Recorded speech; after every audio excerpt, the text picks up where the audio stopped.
Haleluya, shalom Bapak Ibu Saudara semua yang ada di rumah, dimanapun berada. Haleluya, selamat datang dan selamat bergabung di ibadah JRC. Apa kabarnya hari ini? Luar biasa, saya percaya apapun keadaan kita, baik suka maupun duka, kita mau tetap terus mengucap syukur kepada Tuhan. Amin? Amin. Amin.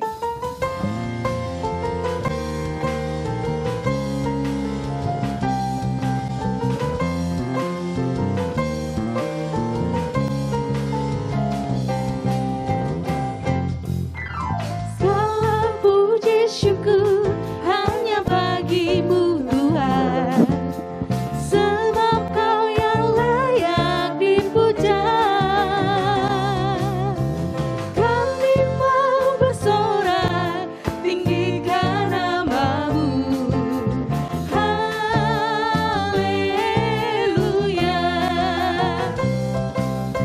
Segala puji syukur hanya bagimu Tuhan, sebab Kau yang layak dipuja.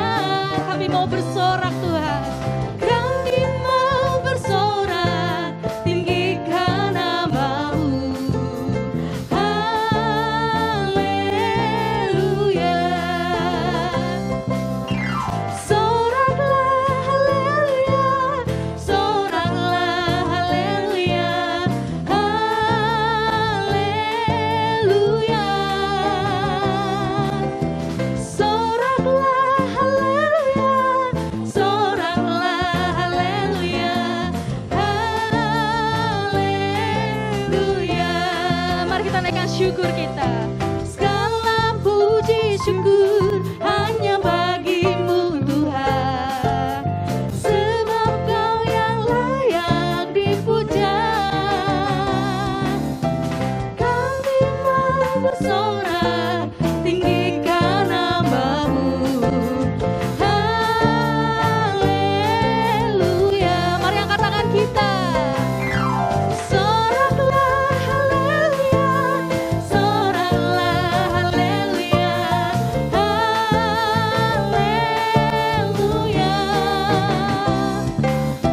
Soraklah haleluya, soraklah haleluya, haleluya. Mari terus bersorak. Soraklah haleluya, soraklah haleluya, haleluya. Soraklah haleluya, soraklah haleluya, haleluya, haleluya. Haleluya, haleluya, haleluya. Beri kemuliaan buat Allah kita.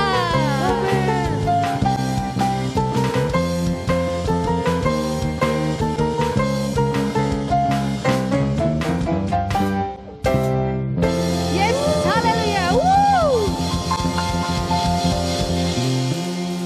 Mari Bapak Ibu masih dalam sikap menyembah, terus kita naikkan syukur kita. Haleluya, haleluya.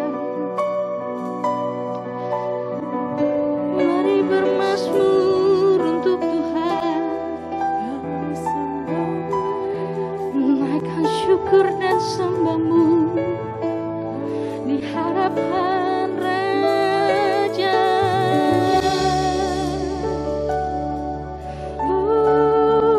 Kami bersyukur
Tuhan, kami mau masuk ke dalam mezbah-Mu ya Bapa. Kami mau membawa korban syukur terbaik kami Tuhan. Kami percaya kuasa-Mu tidak terbatas ya Bapa. Kau menghampiri setiap jemaat-Mu di rumah-rumah mereka, dimanapun mereka berada ya Bapa. Kami mau naikkan sembah pujian kami. Kami percaya Tuhan saat kami menyembah-Mu, hadirat-Mu ada. Kemuliaan-Mu memenuhi setiap kami. Ada kelepasan, ada pemulihan, ada kesembuhan.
yang seperti-Mu, Allah kami yang hidup, Allah kami yang mulia, yang bertata dan berkuasa di bumi dan di surga.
Mari kita tundukkan kepala di surga.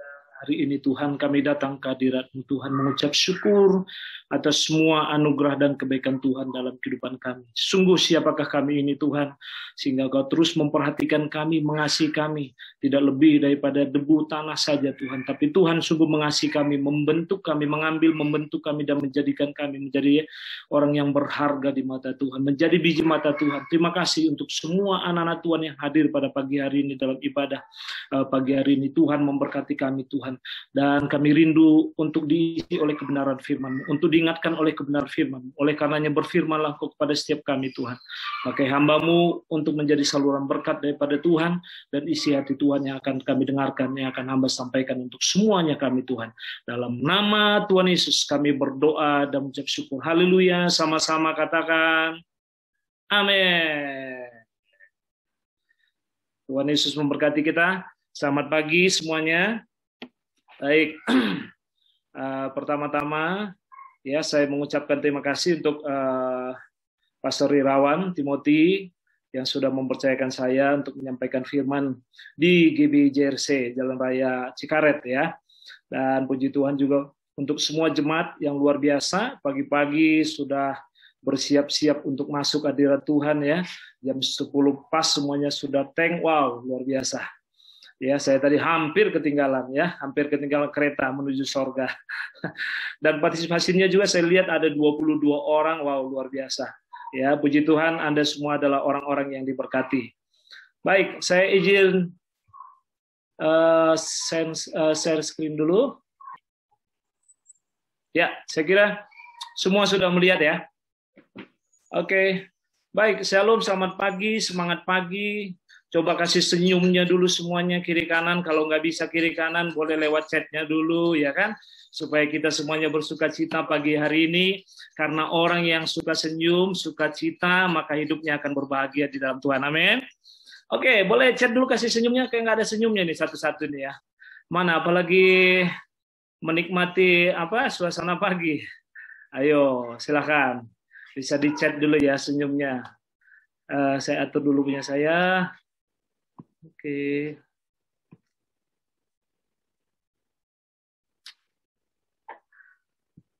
Sip, ya.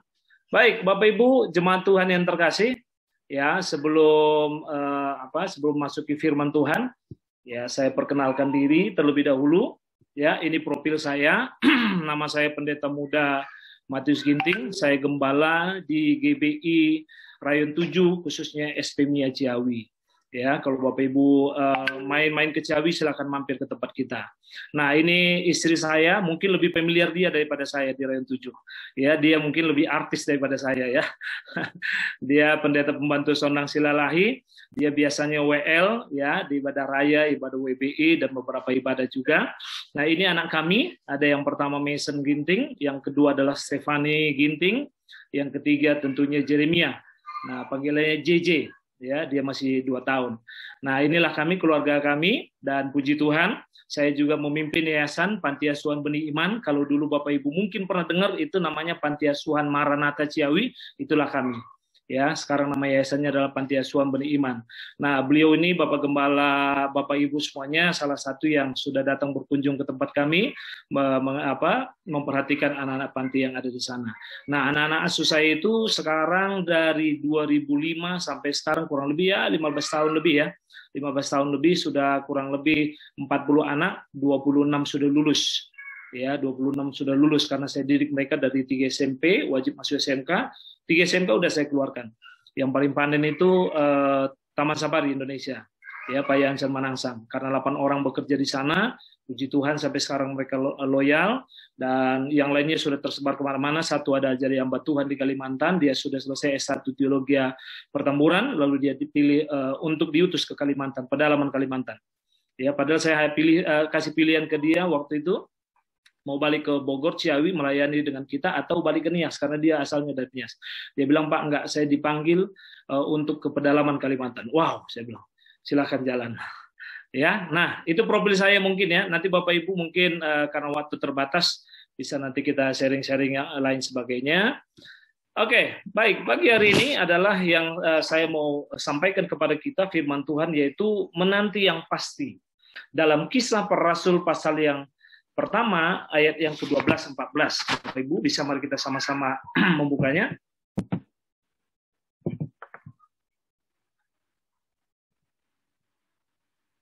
Baik, saya bacakan nanti ayat yang 12 ya, selanjutnya sampai ayat yang ke-14 untuk mempersingkat waktu saja.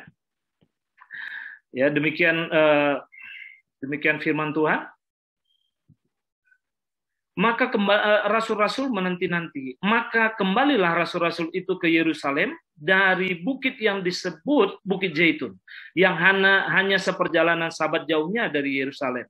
Setelah mereka tiba di kota, naiklah mereka di ruang atas, tempat mereka menumpang. Mereka itu ialah Petrus dan Yohanes, Yakobus dan Andreas, Filipus dan Thomas, Bartolomeus dan Matius, Yakobus bin Alpeus, dan Simon orang Zelot, dan Yudas bin Yakobus.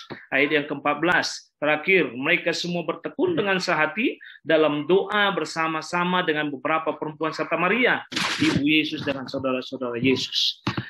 Bapak Ibu jemaat yang terkasih, saya mempelajari dari Kisah Para Rasul pasal yang pertama ini, ayat yang ke-12 sampai 14, ada satu kata yang sangat perlu kita cermati, yaitu kata menanti.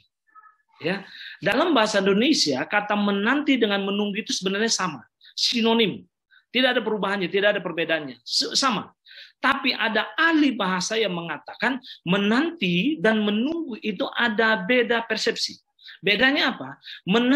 Menanti itu adalah menantikan sesuatu yang belum pasti, sedangkan menunggu sesuatu yang sudah pasti akan datang. Contoh, saya menunggu ibu saya datang, ibu saya akan pasti datang. Sedangkan menanti itu belum tentu. Nah, saya tertegun ketika membaca firman Tuhan ini. Dikasih tahu ayat natsnya adalah murid-murid rasul-rasul menanti-nanti, bukan menunggu-nunggu. Kenapa sedemikian? Rupanya mungkin Alkitab mau mencerminkan kepada kita, mau menceritakan kepada kita bahwa murid-murid ini adalah menunggu sesuatu yang sebenarnya tidak kelihatan wujudnya.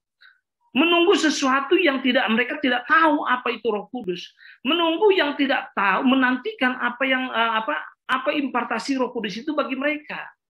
Mereka tidak ada gambaran. Tapi Alkitab mencatat itulah yang mereka nantikan dan tunggu.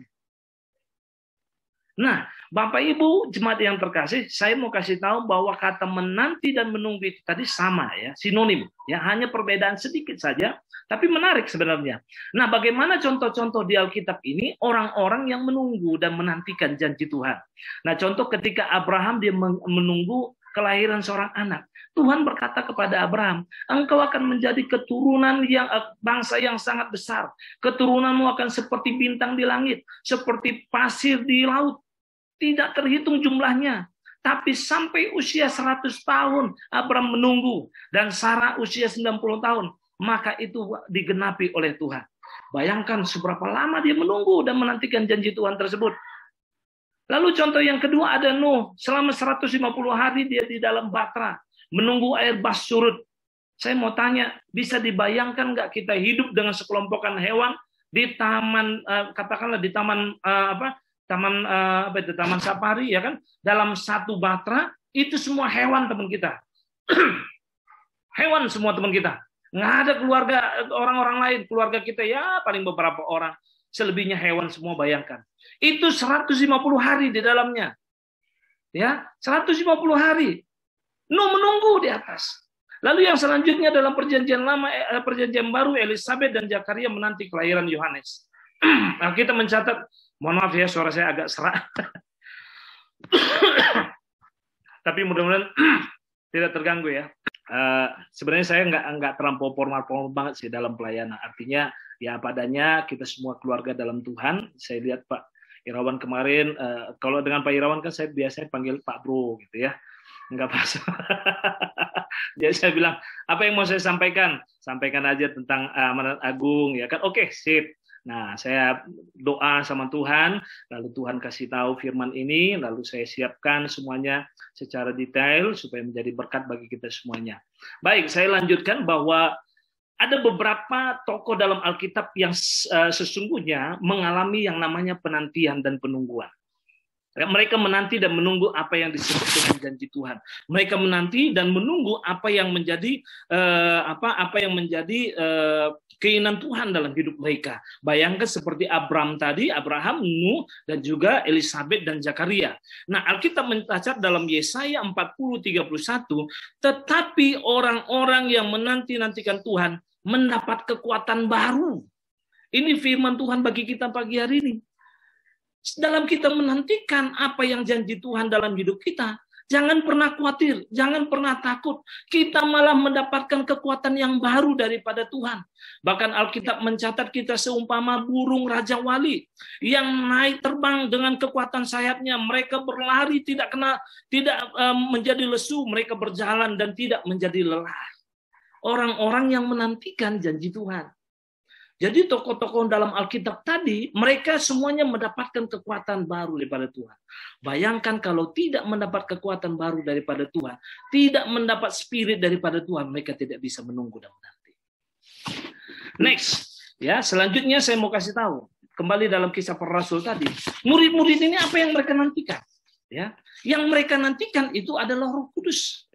Murid-murid menantikan janjinya Bapa, janjinya Yesus. Dalam Yohanes kasih tahu, Yesus memberitahukan kepada mereka dalam Yohanes 14:16-17, Aku akan meminta kepada Bapa dan Ia akan memberikan kepadamu seorang penolong yang lain, supaya Ia menyertai kamu selama-lamanya, yaitu Roh kebenaran. Dunia tidak dapat menerima Dia, sebab dunia tidak melihat dan Dia tidak mengenal Dia. Tetapi kamu mengenal Dia, sebab Ia menyertai kamu dan akan diam di dalam kamu. Catat baik-baik, garis bawahi dalam Yohanes pasal 14 ayat yang ke-17 tadi dikasih tahu bahwa dunia tidak dapat menerima Dia. Roh Kudus itu nggak bisa diterima oleh roh dunia, nggak bisa gabung, nggak bisa nyatu. Hanya anak-anak Tuhan yang terima Roh Kudus. Murid-murid waktu itu berkumpul di loteng Yerusalem. Ya, mereka menunggu janjinya Bapa, menunggu janjinya Yesus, yaitu Roh Kudus. Yang saya kasih tahu tadi, bahwa sebenarnya mereka tidak ada gambaran, apakah itu dalam bentuk api, apakah itu dalam bentuk angin, apakah itu dalam bentuk tubuh jasmani. Mereka nggak ada gambaran sebenarnya. Tapi mereka menanti dengan kekuatan daripada Tuhan tadi. Mereka menanti, dan apa yang terjadi dalam Kisah Para Rasul pasal yang kedua ayat yang pertama, di situ nanti Bapak Ibu bisa baca, itulah Pentakosta pertama yang kita imani terjadi atas diri murid-murid. Begitu ada mereka berkumpul, bersehati, berdoa, maka turunlah dari langit ya suara gemuruh yang begitu kencang dan lidah-lidah api menghinggapi mereka. Itulah yang kita percaya sebagai Pentakosta pertama. Apa yang terjadi dalam diri murid-murid Bapak Ibu? Mereka mengalami perubahan dalam hidup mereka. Mereka mengalami sesuatu hal yang supranatural. Mereka mengalami yang namanya kepenuhan oleh Roh Kudus. Mereka mengalami yang namanya dibaptis oleh Roh Kudus. Mereka mengalami perubahan yang luar biasa dalam hidup mereka. Kalau Bapak Ibu baca nanti pasal-pasal selanjutnya, bagaimana murid-murid itu menjadi seseorang yang berani. Petrus berkhotbah, 3.000 orang bertobat. 3.000 orang bertobat. Ya, murid-murid yang lainnya mereka memiliki cara hidup yang baru. Yang dulunya mereka terkotak-kotak, mereka tidak percaya lagi dengan kehadiran Tuhan Yesus setelah Yesus naik ke sorga. Mereka tidak percaya lagi akan kuasa Tuhan. Mereka seakan-akan sudah seperti ayam yang kehilangan induknya. Mereka tidak tahu arah tujuannya, mereka hidup ketakutan. Tapi ketika Roh Kudus itu turun, maka mereka memiliki cara hidup yang baru. Mereka saling mengasihi satu dengan yang lain, sehati dalam ibadah, mengasihi satu dengan lain, suka memberi kepada jemaat yang membutuhkan. Lalu yang ketiga adalah pertumbuhan mereka pun semakin hari semakin naik, bukan semakin turun, semakin naik. Alkitab mencatat bahwa pekabaran Injil itu bukan hanya di Yerusalem, bahkan sampai ke benua-benua yang lain, termasuk juga Asia waktu itu dijajahi oleh firman Tuhan. Nah, Bapak Ibu jemaat yang terkasih, inilah yang mereka nantikan dan mereka dapatkan, itu urapan daripada Roh Kudus, baptisan daripada Roh Kudus. Hari-hari ini kan kita sedang menantikan ya 10 hari penantian dengan pencurahan Roh Kudus. Nah, Bapak Ibu saya mau kasih tahu bahwa hari penantian 10 hari ini saya kasih tahu untuk jemaat, jangan sampai jemaat terframing ya bahwa Roh Kudus itu akan dicurahkan hari yang ke-10, enggak juga. Ya, enggak. Bahwa kita begitu Tuhan naik ke sorga, terangkat ke sorga, Roh Kudus itu sebenarnya sudah dicurahkan. Sudah dicurahkan. Jadi apa yang kita buat Pak dalam 10 hari ini? Kita memperingati. Ya, memperingati. Sama seperti misalnya Tuhan Yesus disalib. Kan kita memperingati. Bukan menyalibkan Tuhan yang kedua kali kan. Memperingati. Jadi artinya bukan hari yang ke-10 akan dicurahkan. Bukan juga. Setiap hari Roh Kudus dicurahkan. Doa saya, hari ini pun Roh Kudus dicurahkan dalam diri Bapak Ibu semuanya. Di rumah Bapak Ibu semuanya. Dalam usaha Bapak Ibu semuanya Roh Kudus dicurahkan. Dalam keluarga Bapak Ibu semuanya dicurahkan. Dalam semua lini kehidupan Bapak Ibu pelayanan, semua Roh Kudus akan dicurahkan pagi hari ini. Amin. Yes, boleh kasih jempol semuanya? Yes, mantap, luar biasa. Oke, sakit saya langsung sembuh ya, terangkat langsung. Oke, next ya. Selanjutnya, apa fungsi Roh Kudus dalam hidup kita? Saya mau ambil gambaran, ya, dan garis bawahi dari Yohanes saja, kitab Yohanes. Ya, dalam kitab Yohanes pasal yang ke-14, 15 dan 16. Ya, 14, 15, dan 16. Ayat yang ke-26 dari Yohanes pasal yang ke-14 dikasih tahu begini. Penghibur, yaitu Roh Kudus yang akan datang, yang akan diutus oleh Bapa dalam namaku, dialah yang akan mengajar segala sesuatu kepadamu dan akan mengingatkan kamu akan semua yang telah kukatakan kepadamu. Bapak Ibu, yang pertama adalah dia mengajarkan kita segala sesuatu. Ingat, tadi saya sampaikan bahwa Roh Kudus itu tidak bisa sejajar dengan roh dunia. Dunia tidak bisa menerima Roh Kudus. Tapi Roh Kudus hanya ada dalam diri anak-anak Tuhan yang percaya kepada Tuhan. Dan apa fungsi Roh Kudus? Dia mengajarkan kita segala sesuatu. Dia mengajarkan kehidupan kita lebih baik. Dia mengajarkan kita mengasihi istri, pasangan kita, suami kita. Dia mengajar kita mengasihi anak-anak kita. Roh Kudus yang mengajar.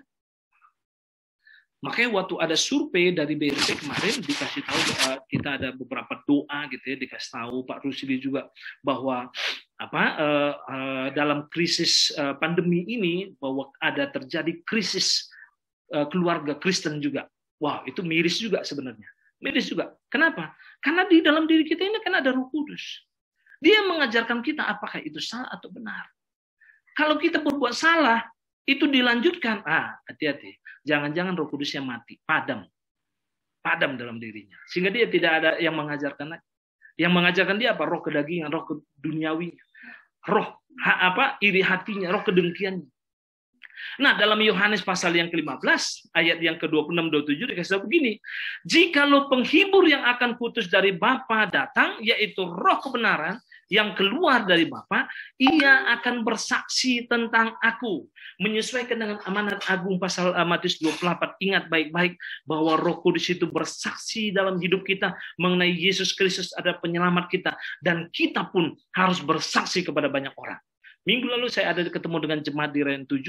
Dia kebetulan datang ke tempat, bukan jemaat Ren 7, saya agak lupa. Dia jemaat salah satu gereja di Bogor. Dia datang ke tempat saya, dia bilang, Pak, kita ini kayaknya kehilangan arah, katanya. Kehilangan arah apa? Orang-orang Kristen sekarang ini kurang diajarkan untuk menjadi memuridkan orang lain, untuk menjadi saksi kepada orang lain. Saya pikir, benar juga. Tapi untungnya di kita GBI, khususnya di GBI, kita sudah diajarkan untuk memuridkan. Bayangkan di gereja kita yang sedemikian rupa besar, saya kira di GBI, Tapos dan JRC juga semua mengikutin. Kita ada pool, ya kan, ada kom, salah satunya Bapak Gembala, Bapak Ibu ini kan untuk guru kom ini kan, wah luar biasa ini ya. Jadi luar biasa. Jadi kita diajarkan untuk menjadi saksi bagi banyak orang. Ya.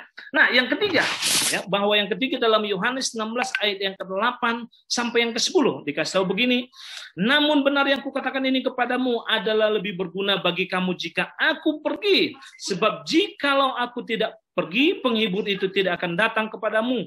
Tetapi jikalau aku pergi, aku akan mengutus dia kepadamu. Ingat, catat baik-baik. Dan kalau Roh Kudus datang, ia akan menginsapkan dunia akan dosa, kebenaran, dan penghakiman akan dosa karena mereka tidak percaya kepadaku, akan kebenaran karena aku pergi kepada Bapa, dan kamu tidak melihat aku lagi, dan penghakiman karena penguasa dunia ini telah dihukum. Bapak Ibu jemaat Tuhan yang terkasih, siapa yang menginsapkan kita akan dosa? Yaitu Roh Kudus. Siapa yang menginsapkan dunia akan dosa? Roh Kudus. Ya, hari-hari ini kita menantikan Roh Kudus yang tercurah dalam hidup kita, supaya kita diajarkan mana yang benar dan mana yang tidak baik.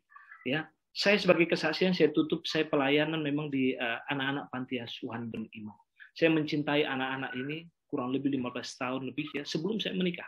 Saya sudah mencintai mereka, saya melayani, mengasihi mereka, menyayangi mereka sama seperti Tuhan mengajarkan kasih kepada saya. Ya, ini juga yang saya impartasikan kepada anak-anak yang di yayasan saya.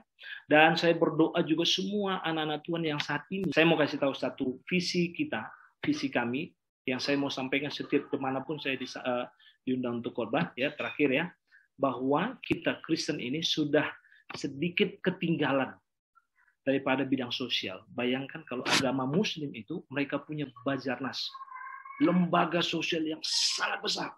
Dan itu baru satu. Yang lainnya banyak. 2019 saya diundang ke Departemen Pendidikan. Waktu itu mau launching Kartu Indonesia Pintar. Ya, waktu itu mau rencana jadi dari waktu Pak Susilo kalau nggak salah. Ya. Waktu itu kita diundang. Yayasan-yayasan diundang. Salah satunya Yayasan Kristen kita diundang. Ditanya, panti asuhan Bapak berapa anak yang mau dimasukkan bantuan untuk biaya pendidikan? Saya bilang, ya 26 anak saya. Lalu ketika salah satu lembaga muslim yang sangat besar, ditanya, berapa murid yang akan mau dikasih bantuan? Tahu Bapak Ibu jawabnya berapa? 175.000 anak. Baru satu lembaga. Saya bilang 170.000 dibanding hanya 20 anak dengan kita. Wow, jauh. Sementara anak-anak yatim piatu Kristen banyak. Banyak. Yatim piatu Kristen. Ini belum kategori orang tidak mampu. Banyak. Ya, tapi lembaga kita nggak ada, lembaga gereja nggak ada. Saya terpanggil di situ supaya kita punya lembaga yang khusus menangani anak-anak yatim piatu Kristen. Kita sekolahkan mereka. Saya kasih tahu kepada anak-anak saya terima cuma-cuma dan saya berikan cuma-cuma. 3 SMK saya suruh keluar, nggak ada balas budi ke saya bilang nggak ada, balasnya ke Tuhan aja. Yang penting kau hidup melayani dengan Tuhan, hidup jujur, hidup benar. Ya, ikutin apa yang panduan daripada firman Tuhan, kau melayani di mana kau berada supaya kau jadi berkat bagi banyak orang. Dan luar biasa. Ya, dan luar biasa anak-anak saya sekarang ketika kita reunian 2 tahun ya 2 bulan sekali selama hampir 2 tahun ini, mereka kesaksiannya wow luar biasa. Ya, begitu mereka datang saya suruh mereka share kepada adik-adik mereka di generasi berikutnya, mereka menjadi berkat. Wow, luar biasa. Ya, saya percaya pelayanan yang saya lakukan ini adalah pelayanan yang memang di situ bidangnya. Dan saya kasih tahu ya kepada Bapak Ibu semuanya, saya berdoa kepada Tuhan supaya semua kita menjadi bagian di situ. Supaya kita menjadi bagian di situ.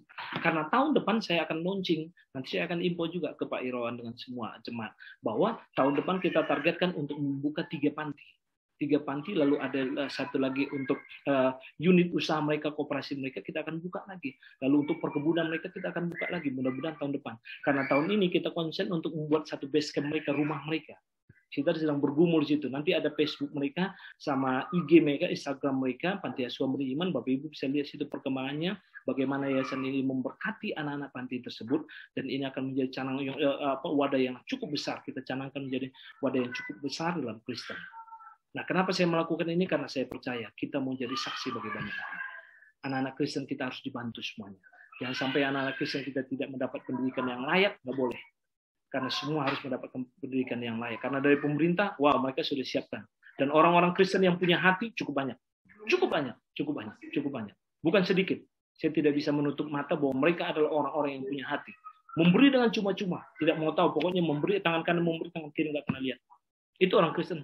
Dan saya salut, ya. Dan itu harus benar-benar di-maintain, dan benar-benar dirawat, dan benar-benar dipergunakan dengan terbuka, dan benar-benar untuk kepentingan kemuliaan nama Tuhan dan anak-anak Kristen kita. Nah, baik Bapak Ibu, yang terakhir saya mau sampaikan bahwa hari ini saya berdoa. Hari ini saya berdoa, ya, ini yang terakhir. Kalau Roh Kudus ada di dalam kita, pasti ada perubahan menjadi lebih baik. Saya mau tanya, mau berubah lebih baik, minta Roh Kudus ada dalam hidup. Kalau kau tidak berubah lebih baik, tanda tanya, apakah Roh Kudusnya hidup dalam dirimu? Amin. Tuhan Yesus memberkati kita. Kita naikkan satu lagu, tadi saya ada request, nanti saya tutup dalam doa.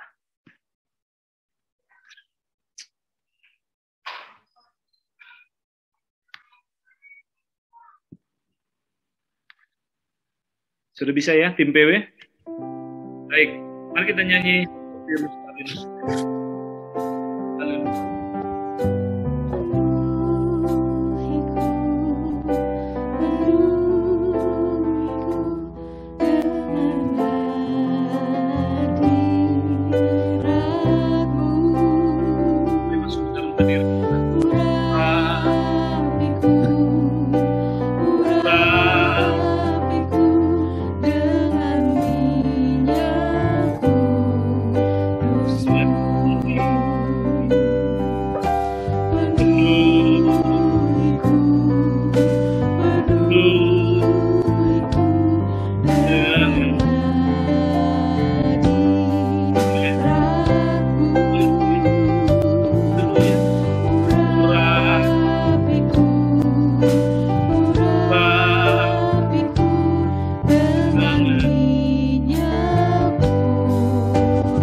Bisa mic-nya semuanya dibuka, kita masuk dalam penyembahan.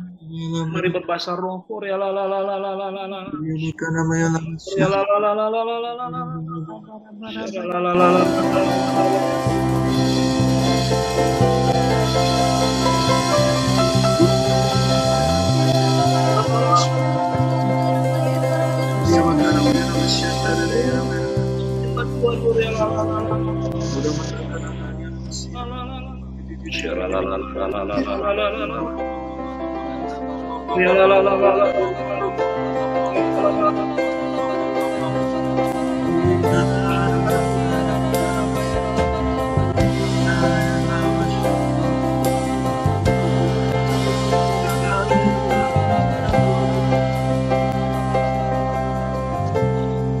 Di surga hari ini Tuhan, semua jemaat-Mu yang ada di Zoom meeting ini Tuhan, hamba berdoa, curahkan roh-Mu atas mereka semuanya Tuhan. Roh Kudus dicurahkan atas mereka.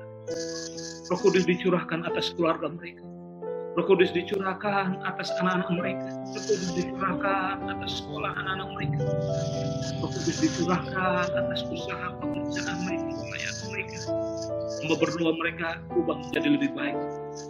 Berubah menjadi lebih baik karena ada Roh Kudus dalam hati mereka. Terima urapan daripada Tuhan. Terima urapan daripada Tuhan. Terima urapan daripada Tuhan. Dimanapun engkau berada, di rumah, di jalan kah, terima urapan daripada Tuhan. Terima urapan daripada Tuhan. Terima.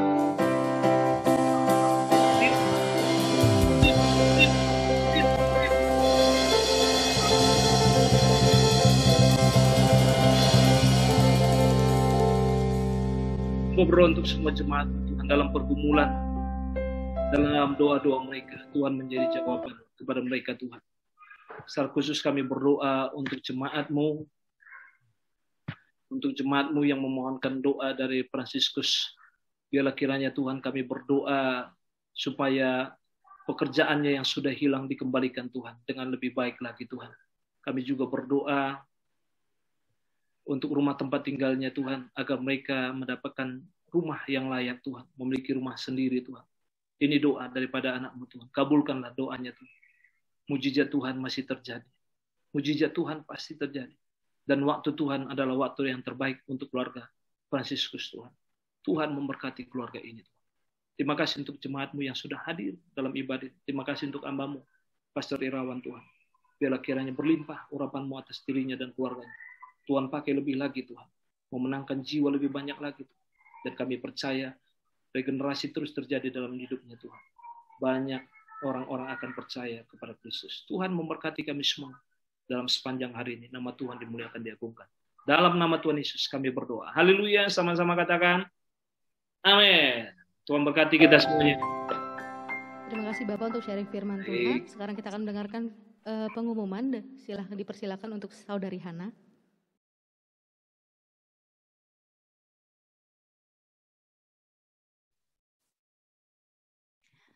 Terima kasih kepada Bapak PDM Matius Ginting yang sudah melayani pada pagi hari ini. Tuhan Yesus memberkati. Pengumuman yang pertama, Ibadah Raya GBI Danau Bogor Raya, hari Minggu 16 Mei 2021, pukul 9.00 dengan tema Stress Management yang akan dilayani oleh Pendeta Haryanto Kandani. Pengumuman yang kedua, Ibadah Raya GBI Jalan Tapos Cibinong, hari Minggu 16 Mei 2021, live streaming pukul 11.00 dengan tema Roh yang Memberi Hidup yang akan dilayani oleh PDM Sandra Suharsa.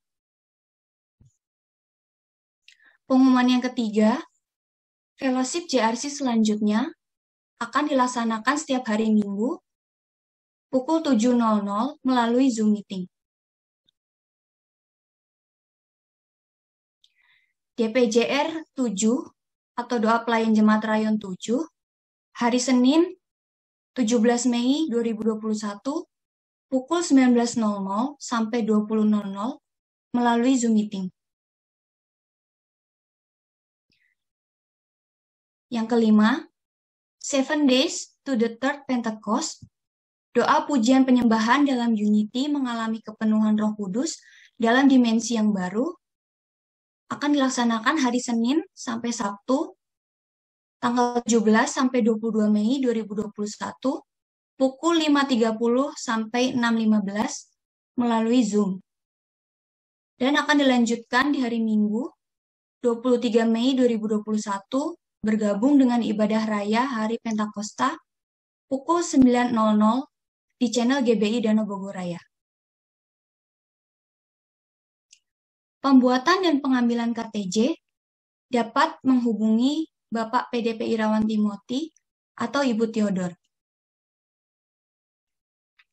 Bagi jemaat yang rindu untuk memberikan persembahan online, dapat melalui transfer rekening atau scan kode QR yang tertera di layar saudara.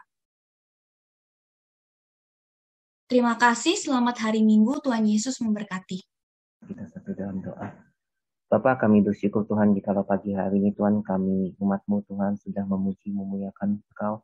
Biarlah pujian penyembahan kami boleh menyenangkan hati-Mu. Sepakat saat ini Tuhan kami berdoa untuk hamba-Mu Bapak Matius Ginting. Biarlah hikmat pengurapan-Mu limpah atas hamba-Mu Tuhan, pakai hamba-Mu lebih lagi Tuhan.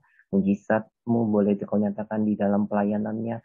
Tuhan pakai hamba-Mu sebagai gembala juga Tuhan. Kau memberkati juga seluruh keluarga, Kau memberkati juga panti asuhan yang Dia gembalakan. Biarlah Tuhan panti asuhan itu boleh melahirkan Tuhan generasi-generasi yang takut akan Tuhan, yang boleh menjadi saksi-Mu, boleh memuliakan nama-Mu. Tutup bungkus hamba-Mu dengan darah Yesus. Kami juga berdoa Tuhan untuk setiap pelayan-pelayan-Mu Tuhan yang melayani pagi hari ini. Kau memberkati worship leader, singer, pemain musik, pembantu multimedia, soundman, para pendoa-Mu, setiap kami yang hadir Tuhan, Kau mengurapi setiap kami. Biarlah Tuhan apa yang kami lakukan boleh memuliakan nama Tuhan. Kami juga berdoa untuk setiap jemaat-Mu Tuhan yang telah hadir, setiap beribadah pada pagi hari ini. Tuhan memberkati Tuhan Ibu Nina, Putu Hena dan keluarga. Tuhan memberkati juga Bapak Hari, Ibu Erika dan anak. Tuhan memberkati juga Pak Kris, Bu Linda dan anaknya. Tuhan memberkati Ibu Elizabeth Simanjuntak dan keluarga. Tuhan memberkati juga Tuhan Pak Agus Kiaman Gea dan istri dan anaknya. Tuhan memberkati juga Tuhan Bu Vivi dan keluarga. Tuhan juga memberkati Tuhan Hana dan keluarga. Tuhan juga memberkati Tuhan Ibu Hadiah Putri dan keluarganya. Tuhan juga memberkati Ibu Gresinta serta Oma dan anak-anaknya. Tuhan memberkati juga Frans, Cianti dan seluruh keluarga besar. Tuhan memberkati Bu Ana Simon, Pak Wisman dan keluarga. Tuhan memberkati mereka lebih lagi. Tuhan Kau memberkati juga Tuhan Bang Tunggul. Tuhan memberkati juga Oma Susi. Tuhan memberkati Ibu Francisca, Pak Edi dan Bu Elita. Tuhan setiap jemaat-Mu yang setia hadir beribadah pada pagi ini, Tuhan memberkati dengan limpah Tuhan. Apa yang mereka kerjakan Tuhan buat berhasil dan beruntung. Apa yang menjadi kerinduan kebutuhan Engkau yang mengetahui Tuhan. Kau yang Alfa Tuhan. Engkau yang menyediakan, Kau yang menyembuhkan segala sakit penyakit. Dan bila Tuhan mereka Tuhan terus berharap kepadamu. Dan bila Roh Kudus Tuhan memenuhi setiap hati kami. Sehingga kami boleh Tuhan berjalan di dalam jalan-Mu. Mengikuti kehendak-Mu Tuhan di dalam hidup kami. Terima kasih Tuhan. Biarlah Tuhan hari ini Tuhan kami semua boleh mengalami perjumpaan dengan Kristus. Sehingga hidup kami Tuhan menjadi hidup yang diubahkan karena Kristus ada di dalam hati kami. Terima kasih Yesus, hanya di dalam nama Yesus kami berdoa mengucap syukur. Haleluya. Amin. Bagi Tuhan, terima kasih buat berkat penyertaan-Mu kepada kami sampai pada hari ini. Memberkati kami untuk ibadah ini, Tuhan. Memberkati kami kuota, memberkati kami sinyal dengan baik. Kami berdoa bersatu hati Tuhan untuk bangsa dan negara kami ya Bapak. Kami berdoa untuk pemimpin bangsa kami Tuhan, berkati untuk Pak Joko Widodo, Pak Maruf Amin, Tuhan berkati juga untuk setiap menteri, gubernur, bupati, sampai RT dan RW ya Tuhan. Tuhan berkati Tuhan bangsa kami ya Tuhan untuk lebih baik lagi, dan percaya Tuhan Kau pimpin bangsa kami tidak terpuruk dalam resesi ekonomi, terlebih untuk pandemi COVID-19 ya Bapak. Dan nanti bangsa kami agar bisa terus bertahan dan lebih baik ya Bapak. Dan berdoa juga untuk gereja kami ya Bapak, dan berkati untuk pemimpin gereja kami, Ruby Nadia Abraham, dan berkati juga untuk Pak Nikono Prajo, dan berkati untuk Gembala Rantuji, Pak Sudari Rizky, dan berkati untuk Gembala Kapos, Lukas Karsono, terlebih dan berkati juga untuk Gembala kami di GRC Tuhan, Bapak Irawan Timothy ya Bapak. Dan berkati juga untuk setiap Gembala cabang dan ranting ya Bapak, agar gereja GBI bisa menjadi baik lagi ya Tuhan, menjadi berkat bagi setiap jemaat yang boleh ada di sini ya Bapak. Dan kami berdoa juga untuk generasi Yeremia ya Tuhan, berkati kami ya Bapak untuk mendapat firman pada hari ini untuk nanti yang pasti ya Bapak. Dan percaya Tuhan generasi Yeremia ya Tuhan, kami untuk bersabar lagi dalam proses ya Tuhan, terlebih lagi ya Tuhan, untuk menjadi bertahan dan menjadi generasi yang dipilih ya Bapak. Terima kasih ya Tuhan, ini doa dan seruan kami Tuhan, kami serahkan dalam satu nama Tuhan kami Yesus Kristus. Kami berdoa dan ucap syukur. Haleluya. Amin. Bapak Ibu jemaat Tuhan, mari kita angkat kedua tangan kita, terima berkat daripada Tuhan. Berkat damai sejahtera daripada Allah Bapa, cinta kasih daripada Tuhan Yesus Kristus, penghiburan dan penyertaan daripada Roh Kudus, itulah yang akan menyertai kita semuanya. Dari mulai hari ini hingga esok, hingga selama-lamanya, sampai Tuhan Yesus datang kedua kali menjemput setiap kita, umat yang percaya dengan sungguh-sungguh kepada Dia. Semua kita yang sudah terima berkat Tuhan, sama-sama katakan, amin.